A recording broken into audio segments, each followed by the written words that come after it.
আসসালামু আলাইকুম সুপ্রিয় দেশবাসী, অন্যান্য ধর্মাবলম্বীদেরকে শুভেচ্ছা।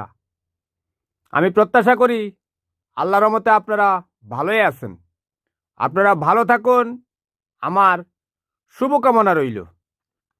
আপনারা অনলাইন নিউজ পোর্টালে একটা নিউজ দেখেছেন, পাকিস্তানের যে প্রধানমন্ত্রী রয়েছে মিস্টার শাহবাজ শরীফ, উনি একটা উক্তি করেছেন।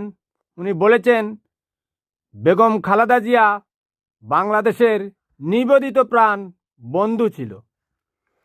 এই নিউজটা বাংলাদেশের বিভিন্ন সংবাদ মাধ্যমে প্রকাশ হয়েছে। 16 ঘন্টা আগে ডিবিসি নিউজ এ নিয়ে সংবাদ করেছে। সেখানে আওয়ামী সান্ডারা কী ধরনের কুরুচিপূর্ণ কমেন্ট করেছে আমি আপনাদেরকে কয়েকটা কমেন্ট পড়ে শোনাই। সেখানে একটা কমেন্ট আছে, জুলাই সুড্ডি, অর্থাৎ গালিটা আমি একটু চেঞ্জ করে দিয়েছি। সে লিখেছে হা হা হা, সো ট্রু, পাকিস্তানি বউ। আরেকটা কমেন্ট করেছে স্পর্শিয়া শুয়োর, মেজর জানজুয়া বেঁচে থাকলে অনেক কষ্ট পেতেন। আরেকজন কমেন্ট করেছে পলাশ উপজেলা আওয়ামী লীগ, জানজুয়া পরিবারের পক্ষ থেকে শোক প্রস্তাব জানানো হয়েছে, অর্থাৎ শোক প্রকাশ করা হয়েছে। এই কমেন্টগুলো কিন্তু একেবারে জাতীয়তাবাদী যে শক্তির যারা ধারক এবং বাহক সমর্থক, তাদের কিন্তু হৃদয় ছিঁড়ে যায়। কারণ এই পাকিস্তানি ট্যাগ লাগিয়ে কিন্তু ভারতীয় পন্থীরা যারা রয়েছে তারা বাংলাদেশ পন্থীদেরকে হত্যা করার একটা প্ল্যান করেছে।